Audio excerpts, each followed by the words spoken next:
This is the SaveHeart Stories podcast. Real-life stories of lives saved and changed due to sudden cardiac arrest and the availability of life-saving AED devices. Because one life lost is too many, these stories matter. Here's your host, Dave Fritzsche. Welcome to SaveHeart Stories. I'm Dave Fritzsche. Thanks for joining us. Sudden cardiac arrest, or SCA, is the largest cause of natural death in the United States, claiming almost 400,000 lives every year. That's over 1,000 people per day. It is both a health epidemic and a serial killer, often striking without warning and without regard to age, sex, race, or even health profile. Sadly, although more AEDs, or automated external defibrillators, have been placed over the years in public places, for decades, the national survival rate for SCA still remains around 10%.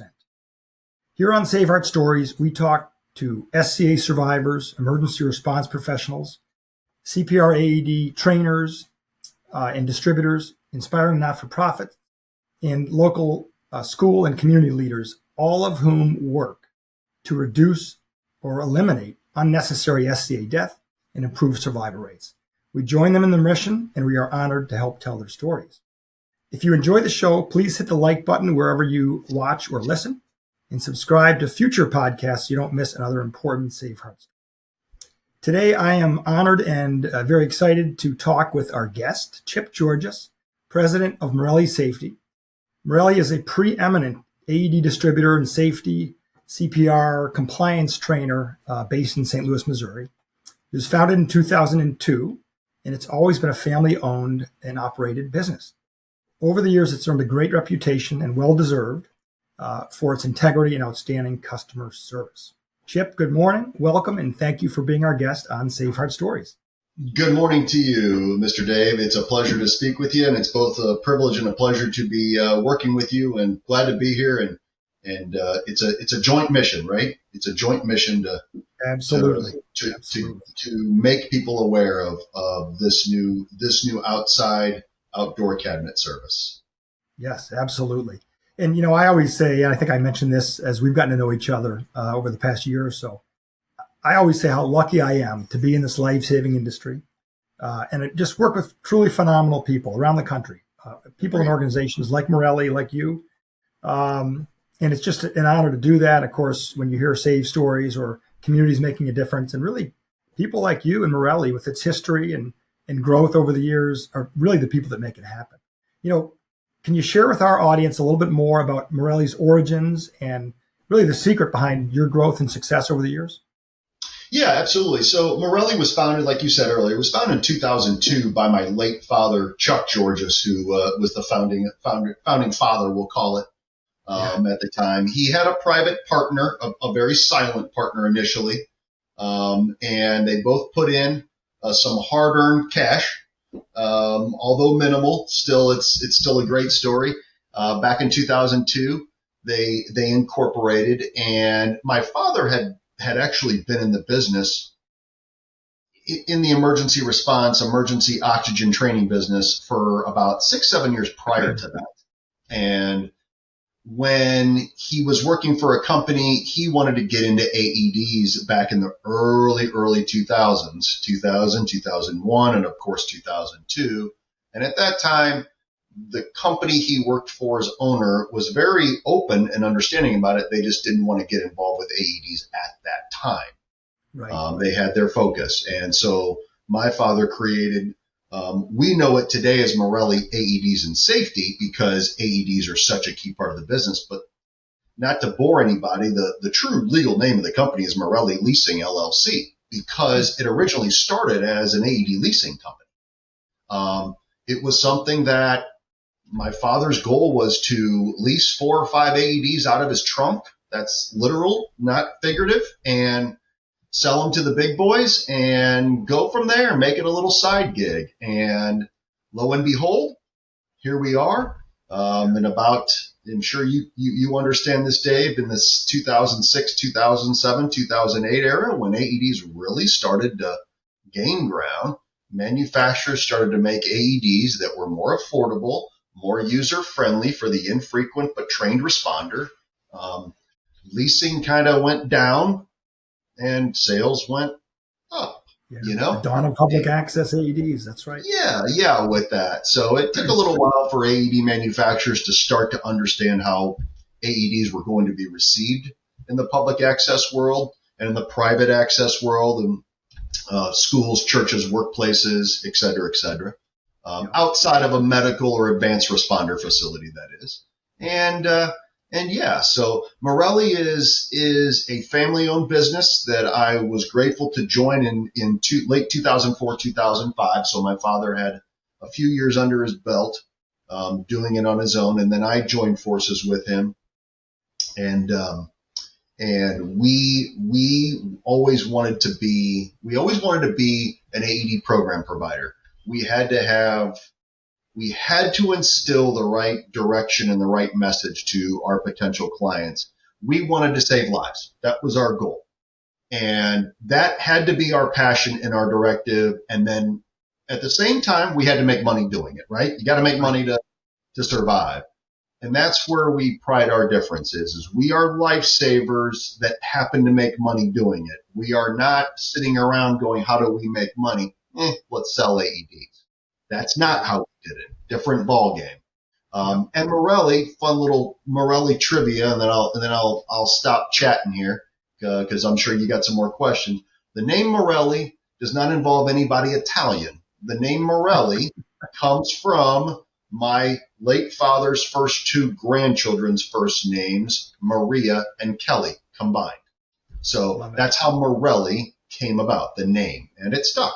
And we still do it. And now the other grandkids are not very happy that their name is not included in it. So, well I'll tell you. Right. Well, hey, timing is everything. But honestly, hearing that story, and I know when I first met you, shared some of that, and it's just great to hear. You being a fellow entrepreneur, recognizing your dad's, really a visionary, right? Because back then, like you said, in 2002, I was just getting into the industry at that time, and people were like, "AE, what? What is an AED? Where are they from? What are they? Why would I ever want one of those? What's my liability?" And while we still may get some of those questions today, it's because of pioneers like your father, and then of course you joining a couple of years later, and really spreading the gospel, as I say, of life saving through these life saving AEDs, which is really the only cure for sudden cardiac arrest. One of the largest natural cause of death in the United States. People don't realize that till we share a little chart. We show all the other maladies and cancers and car accidents and a whole bunch of other things that happen. And sudden cardiac arrest kills more than all of them combined. It's amazing. Yep. But it's nice to see in the last, what would you say, Dave? 3-4 years where there has been certainly more coverage and awareness made about sudden cardiac arrest cases. Well, one of the themes absolutely that you and I have seen recently, and I've certainly seen through this podcast and through our work in kind of entering the new frontier of outdoor AEDs, is the collaboration in the industry and the marketing, which leads to awareness, to your point, and just the continued outstanding work of leaders. Again, whether you're a not-for-profit or a for-profit distributor, CPR trainer, safety trainer like Marelly, who has just an impeccable reputation, those types of things all combined have led to just greater awareness. And again, the good news is that more and more AEDs have been placed. That's a great thing. And in certain pockets of the country, the survival rate's really increased. The problem, as you well know, is that even though there's more and more of them inside and in public places, the survival rate largely hasn't budged. It still remains around 10%, which is just a tragedy. And we hear them every day, of course, these tragedies, be it kids at school or people who appeared healthy. That, again, sudden cardiac arrest is named that for a reason. Mm-hmm. It strikes without warning. So there are some good changes afoot. And I think that survival rate, with the continued work of people like Marelly and others in partnerships, will continue to drive that down, especially as we get more out there, we get people more aware of the technology that allows these to be put in more places and monitored. But you're right. It's an ongoing mission, and it's just, again, we're lucky to be in this life-saving industry.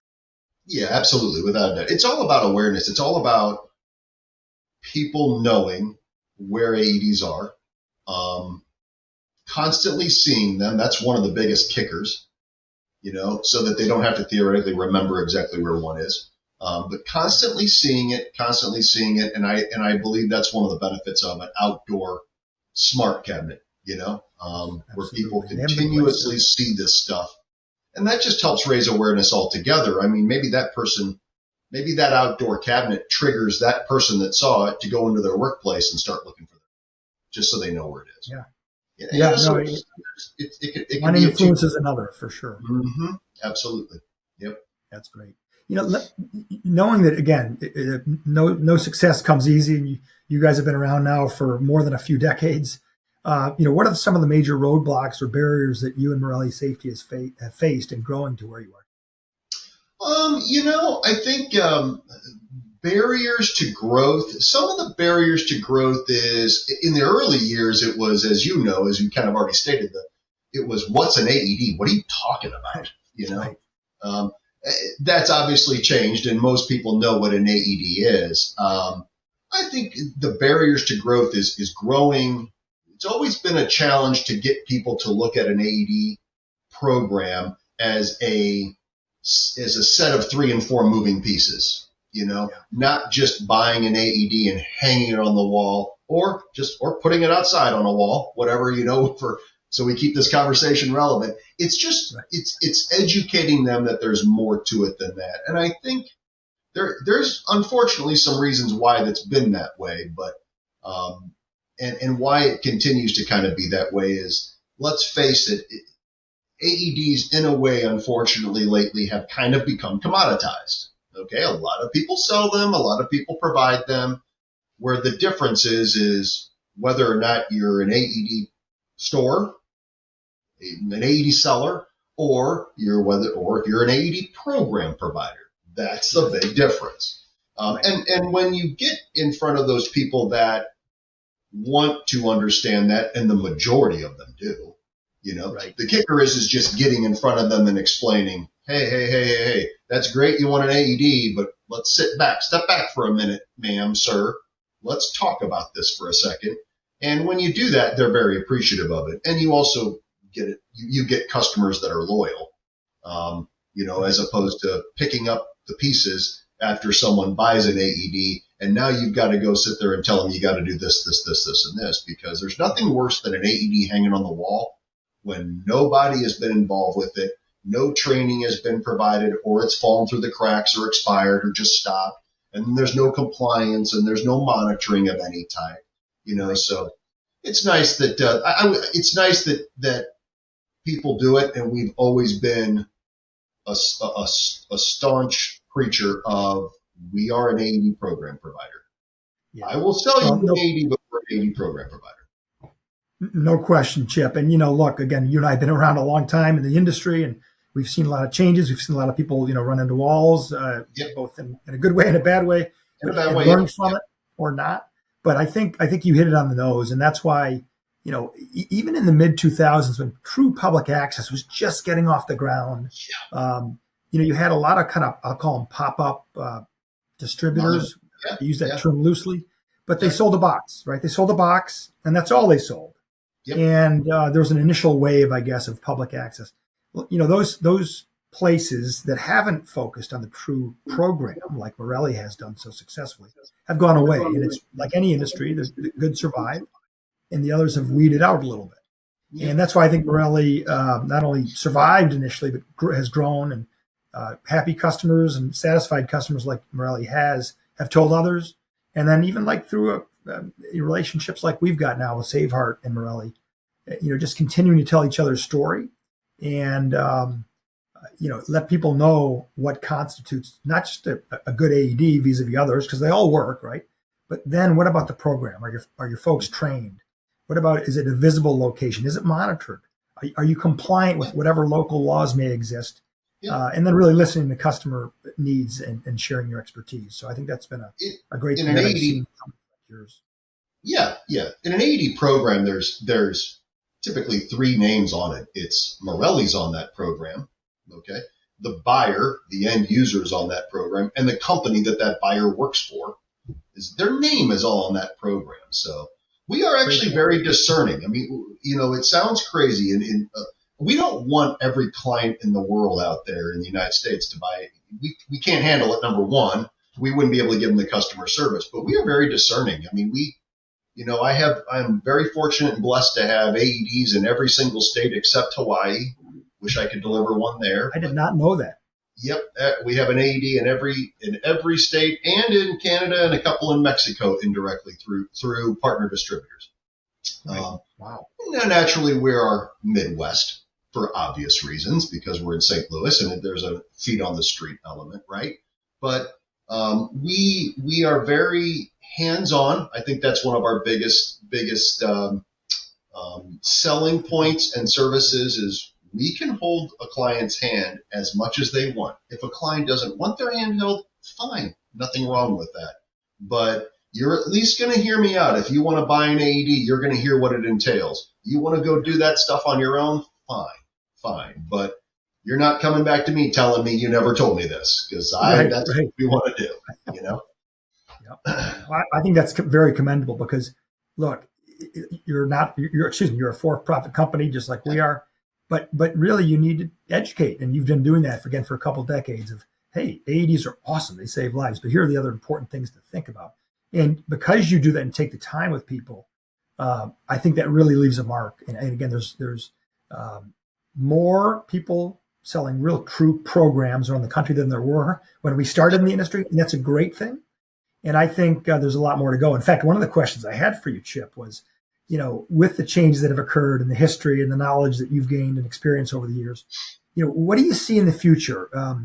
There is greater awareness to your point earlier, but where do you see the industry going, the safety, CPR compliance training that you do also going? What's to come in this industry? Yeah, those are good questions. And real quick, to complement one thing you said earlier, the main reason you do all of this and you educate these clients on what you can provide and why they want a comprehensive program, there's one reason for it. It's because they've got one chance to save a life. You don't have two bites at the apple and go, oh, that didn't work the first time. Let's try this again on this guy again. They got one shot if that guy or gal is down. And you just try and help them make as minimal mistakes as possible and let the event go off with as minimal amount of hitches, So that's why it's so important. I just want to say that. In answer to your question about what do you see changing or some of the things you've noticed that I've noticed changing, I can certainly see the AED market as we've already seen I can see the AED market becoming more technologically advanced from a monitoring and location standpoint and a little bit better communication, some way, shape, or form, possibly directly with EMS and 911 if an AED is deployed. I think that's a process. I think it's a ways off, but I think AEDs are starting to get better. And I do see we provide devices that obviously real time monitor AEDs, but that doesn't replace human interaction. It doesn't replace eyes needing to be on an AED program, because we've actually seen that where, for example, a third party AED program provider offers and provides monthly inspections on AEDs at a workplace, a school, a church, you name it. Full disclosure, we do not provide that for good reason. And I can show you this, OSHA frowns on that, number one, through directives and recommendations, written recommendations. But two, the bigger problem with that is it quickly becomes out of sight, out of mind. That AED, those products that are hanging on. Responsibility. Well, but now we're seeing what, and I think there's actually a couple of articles that touch on this. They try to deliver a different message, but you're seeing, and I have personally been told of events where a sudden cardiac arrest happens in the workplace, and people stand around not knowing where the AEDs are or hesitant to grab it. Because AEDs have always ridden that fine line being it is prevalent, it is in there, people are aware of it, people understand it, the program has been kept together, there's glue there that's holding it all together, and then there's this fine line that it can cross over where, when's the last time that AED was checked? Where are the AEDs? Anybody here trained? That's how quickly it can hop over and be Personnel outside. changes, new management, those sorts of things. Yep. Yeah. Anything, legitimate changes, right? Legitimate, unfortunate happenings are reasons why it happens, but I see, and this is probably one of the underlying reasons why we're talking and why we have this relationship is I think the outdoor climate controlled 24-hour access smart monitored cabinets is in its infancy stages that is going to have a much higher growth rate than even what is forecasted currently for the next 8 to 10 years of AEDs are. I think you're even going to see places like city halls. They might not actually buy a new AED. They might take their AED that's inside and just put it on the outside of their city hall building, So there's options there. You hope they buy another AED, right? I mean, that's the AED salesman in me. But yeah, right. But you have an opportunity here to greatly increase the availability and accessibility of an AED and potentially save a life that otherwise, to no one's fault, might be behind a locked door after 5 p.m.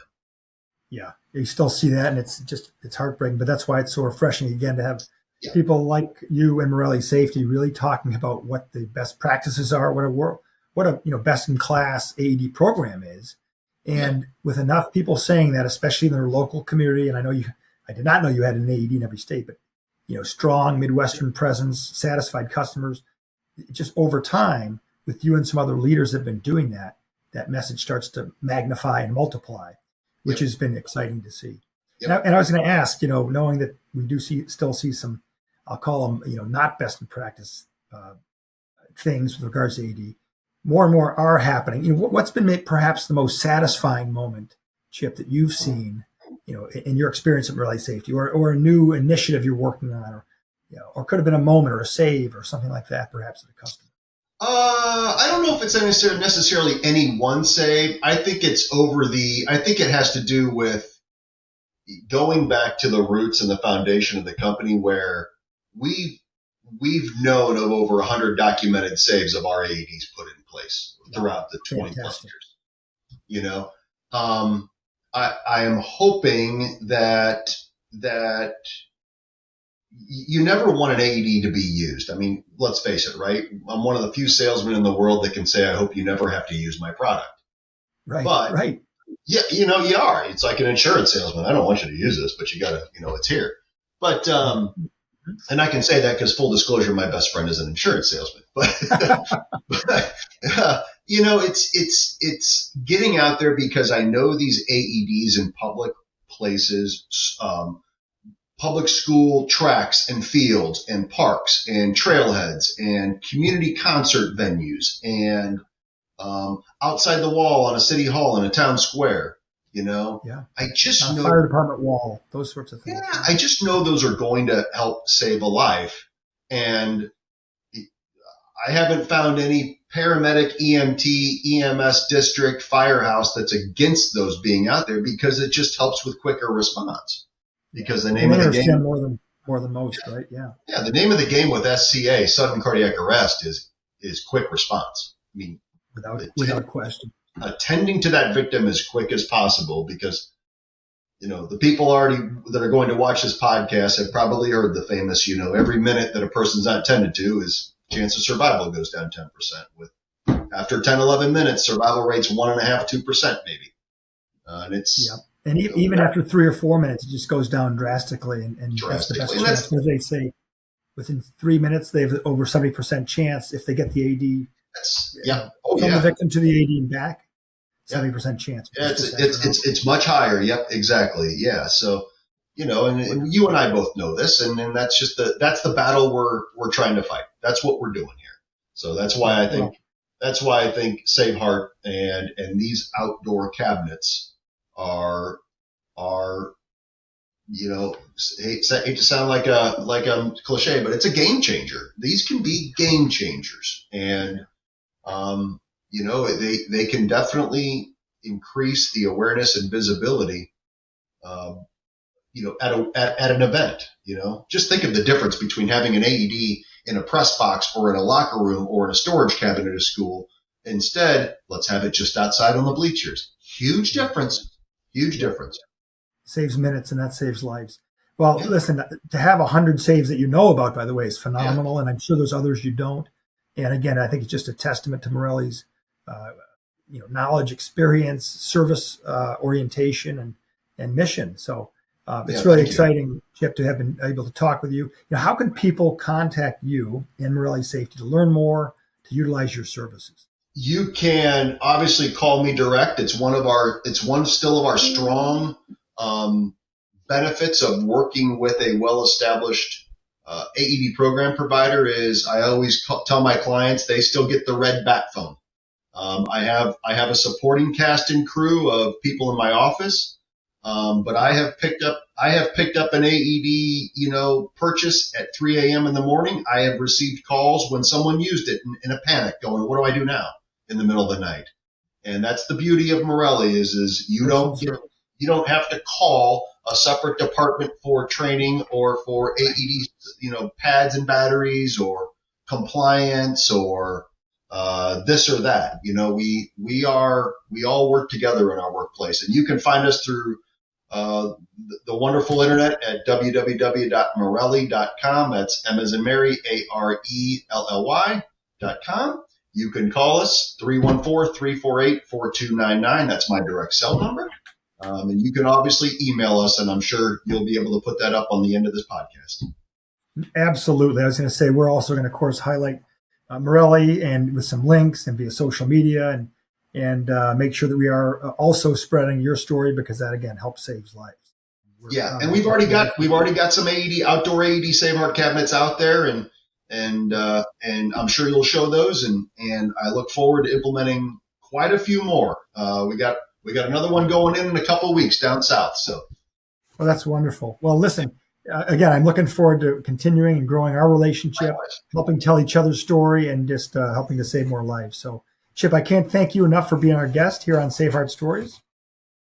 My pleasure. Thank you for your time. Thank you for asking me to do this. And if we can get the positive word out, that's the name of the game. Absolutely. And we'll talk again. Thanks also, of course, to our audience here at SaveHeart Stories. Thank you for listening. To hear more, please visit us, www.saveheartstories.com. To learn more about SaveHeart products and services, that's www.saveheart.life. And, of course, you can contact me directly, Dave Fritzsche, at dave@saveheart.life. In the meantime, this is your host, Dave Fritzsche, saying thank you for listening. Be grateful every day, and we look forward to seeing you again and talking with you again here on SaveHeart Stories. Take care. This has been the SaveHeart Stories podcast with Dave Fritzsche, AED industry veteran and founder of SaveHeart by HeartNation. To learn more about how outdoor AEDs can keep your community safer, call 312-953-6928 or email dave@saveheart.life. Proudly made in the USA, SaveHeart's highly visible, alarmed, lighted, temperature-controlled, and 24/7 monitored outdoor cabinets provide immediate visibility and access to life-saving AEDs. Stop the bleed kits, Narcan, and other emergency supplies. They are ideal for parks, athletic fields, trails, schools and universities, marinas, business districts, and any outdoor locations where people congregate. Click on www.saveheart.life for more information. SaveHeart Stories is a presentation of SaveHeart by HeartNation.